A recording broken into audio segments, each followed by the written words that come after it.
Hello everyone, I'm Greg Weaver. Welcome to The Audio Analyst.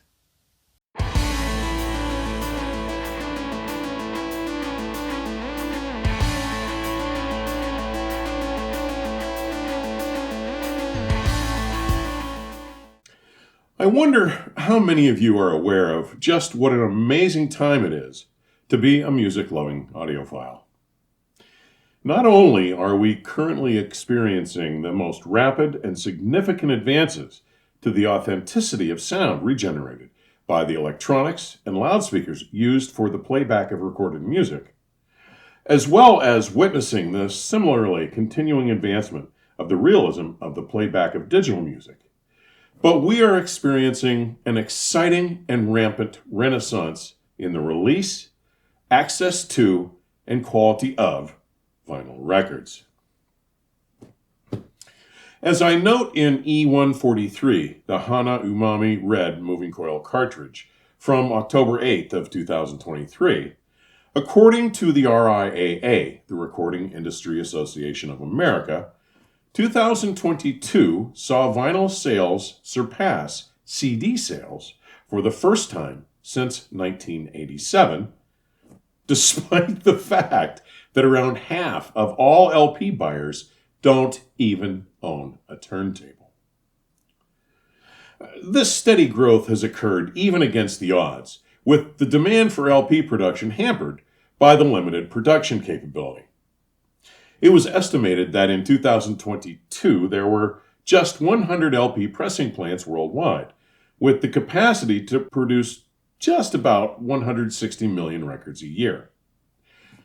Yet forecasts suggest that to meet just the current demand, that capacity would need to grow to something on the order of 400 million LPs annually. In August of 2022, I noted in E84, the vinyl condition, that not only were sales growing steadily, with demand outpacing supply, but that new pressing plants were being planned and constructed, and that more pressing plants have come online around the world in the past 2 years than the 20 prior, with more still to come. There can be no ignoring that we have entered a new golden age of the LP. And many record labels and manufacturers aren't waiting. As I've mentioned several times here on the channel and in my writing, in mid-May 2023, Rhino Entertainment announced the launch of a new exclusive premiere series of 33 RPM 12-inch LPs called simply the Rhino High Fidelity series. These select high-end reissues of classic albums are said to be remastered directly from the Stereo Master tapes, with mastering and lacquers cut by noted mastering engineer Kevin Gray at his Coherent Audio studio in North Hills, California. These 180-gram pressings are stamped by Northern Germany's Optimal Media and are packaged in deluxe, heavyweight jackets with beautiful, glossy tip-on covers, an old-school aesthetic that helps evoke the golden age of vinyl. Each release is limited to 5,000 copies, sells for $39.98, and is available directly from Rhino or some of your favorite LP outlets. My experience with this series has been particularly rewarding. The first issue in this series was the eponymous 1978 release from the Cars, an LP I have long referred to, not so jokingly, as the Cars' first greatest hits album.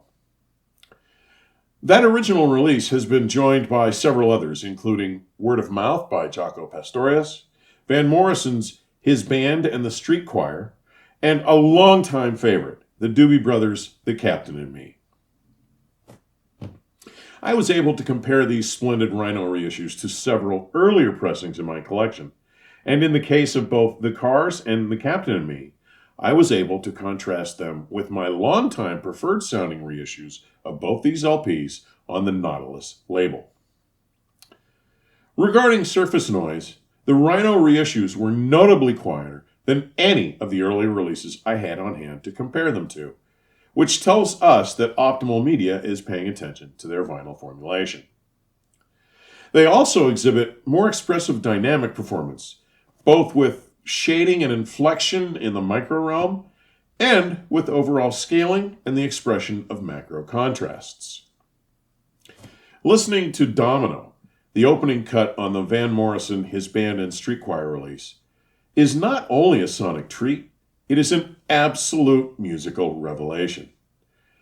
As this first cut erupted on first needle drop, the vitality of the guitars, the jump factor of the horns, and the snap of the bass and the drums were so real, so vibrant, that I realized that I had never heard so far, so clearly, or so revealingly into this remarkable song. And favorite cuts like South City Midnight Lady from the Doobie Brothers, The Captain and Me, sent reverberant chills up and down my spine. I find this to be the most substantial and consistent release from the Doobies catalog.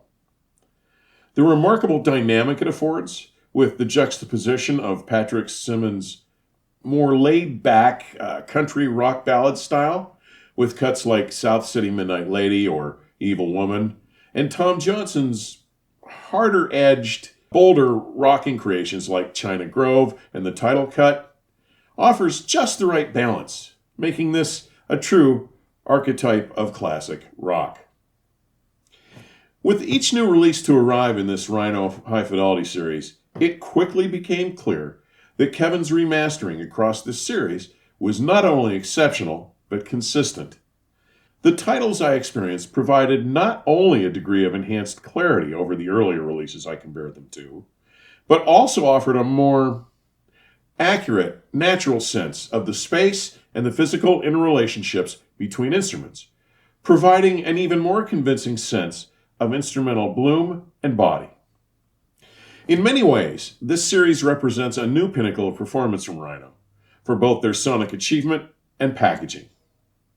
Based on my experiences with releases from this series, not only are these new reissues well worth their asking price, but generally speaking, they afford a more faithful, engaging sonic performance than the more costly, harder to find in mint condition original pressings. Well done, Rhino. Keep them coming. Also, on September 13th of 2023, Atlantic Records launched its extensive multi-year campaign celebrating its 75th anniversary. In conjunction with Rhino Entertainment, Chad Chasm's audiophile label Acoustic Sounds, and including an unprecedented collaboration with the vinyl subscription service Vinyl Me Please, the legendary label will be unveiling a massive series of 90 vinyl releases to celebrate its milestone anniversary, spanning the entire history of the company's catalog. The first two of the Atlantic 75 Audiophile series reissues I received from Chad Chasm's Analog Production in Salina, Kansas, were Bad Company's 1974 eponymous release and the 1969 first get-together of Crosby, Stills, and Nash. All titles are mastered and cut to lacquer from quarter-inch flat tape copies of the original masters by Ryan K. Smith at Sterling Sound, then pressed in Kansas at Acoustic Sound's own quality record pressings plant as two 180-gram, 45 RPM pressings.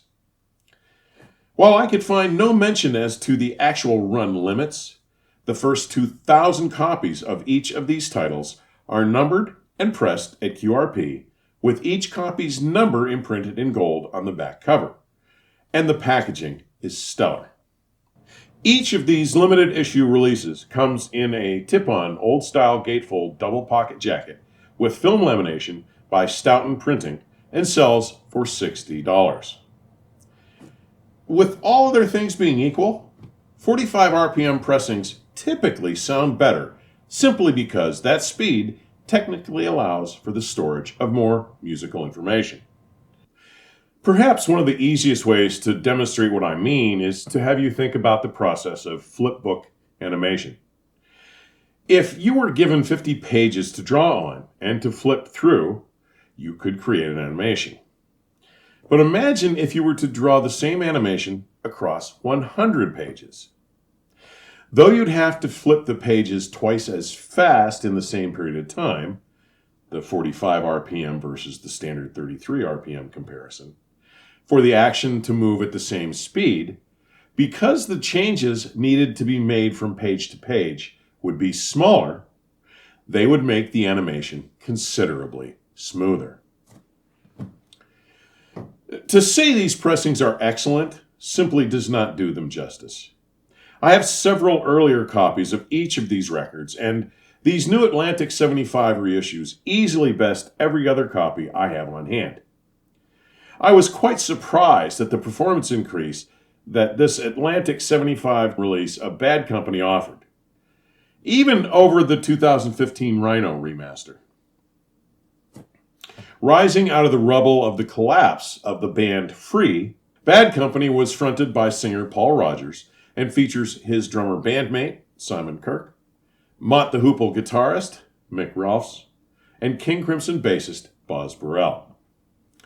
As well as offering starkly lowered surface noise, the much greater dynamic expression was startlingly realistic and wholly convincing, giving their strong drive greater palpability on songs like Ready for Love, Moving On, and Can't Get Enough, but also providing a spectacular density of tonal color to the pastoral acoustics of the closer, Seagull. This more expressive tonality contributes significantly to and wonderfully intensifies the already captivating and unique vocal blend that David Crosby, Stephen Stills, and Graham Nash first seemed to so effortlessly craft on this landmark release. Their commanding and beautiful harmonies soar, and the naturalness and remarkably faithful tone and texture of their instrumentation here only serves to contribute to a more elevated and involved expression of their transformative musical approach on this seminal record.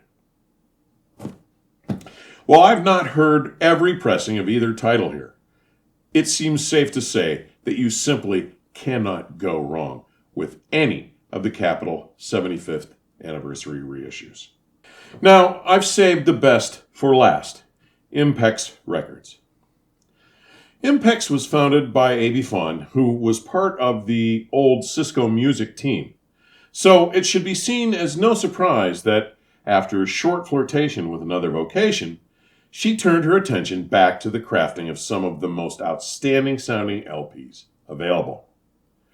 I first met A.B. when IMPEX released Al DiMeola's Saturday Night in San Francisco, which, after my nominating it for the 2023 Los Angeles and Orange County Audio Society's annual Audiophile Recording of the Year honors, was awarded that distinction.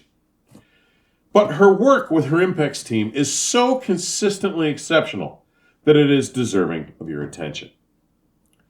Now, I want to start with a release that has caught me and every listener that I've shared it with by complete surprise. And it was a title that I may have completely overlooked had she not taken the time to share it with me. But what a sonic treat. I cannot believe the remarkable, almost stunning sonics captured on Barefoot Adventure by Bud Shank. Talk about a tasty, extended, dynamic, vibrant, driving, and engaging remaster. Shut the front door. I have to plead ignorance of the original release. With a little digging, I discovered that these arrangements by Bud Shank were all done for Bruce Brown's 1960 documentary surf film of the same name.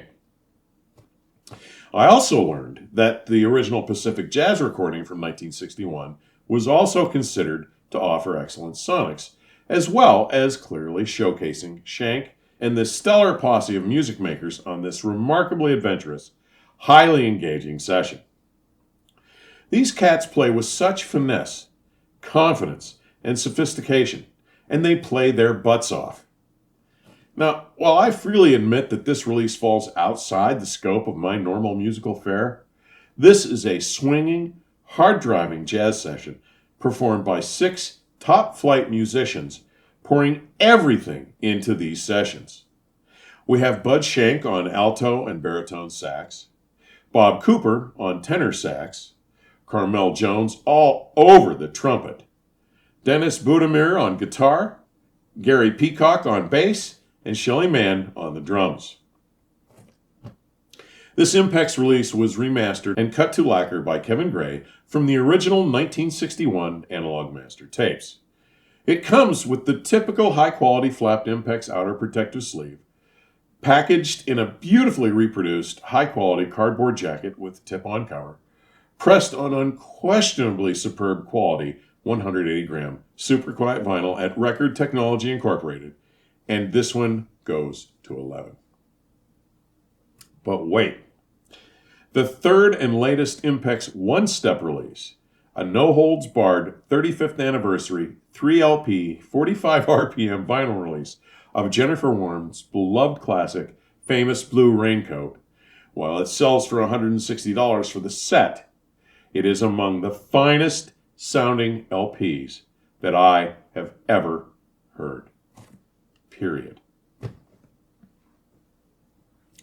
Implementing RTI's one-step production process, each set of lacquers cut from Jennifer's 1987 Analog Master tapes by the wizard we know as Bernie Grundman is used for short runs limited to just 500 pressings. Now, this choice required Bernie to cut over 100 lacquers to be able to maintain the optimized detail, dynamics, and sound staging information across the entire production cycle, while also meeting production goals of just 7,500 copies. Pressed at Record Technology Incorporated in Camarillo, California, using one of the world's finest vinyl formulations known as VR900. The brand new design created specifically for this release features a beautifully textured, paper-bound slip case with color-coordinated foil-stamped jackets, including new photos and remembrances from Jennifer and co-producer bassist Roscoe Beck.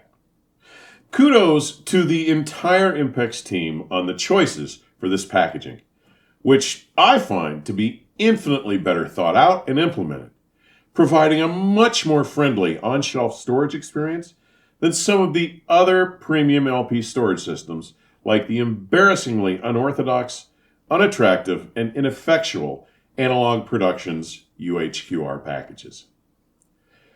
But as important as all that is, it is the sheer majesty of the sonic tapestry that is regenerated by this impeccable reissue when played that takes your breath away.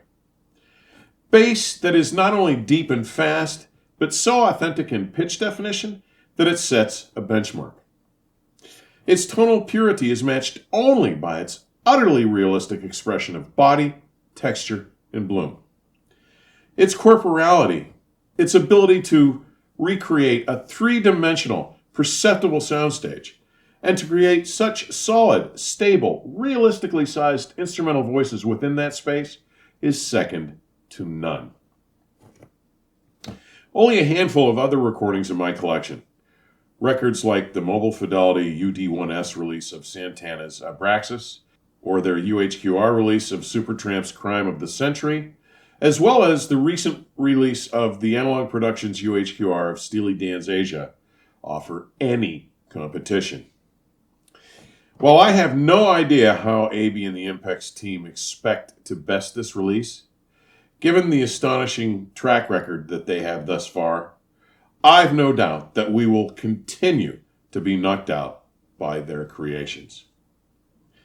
Don't let this amazing time in which we are living slip by you without participating. This is truly a golden age for audio and music. Reach out and experience it by taking advantage of some of these astonishing recordings that are reestablishing the standard for what can be accomplished in the ongoing quest to recreate the live performance experience in your listening room. Don't let their magic pass you by. As always, thanks for taking the time to drop by today.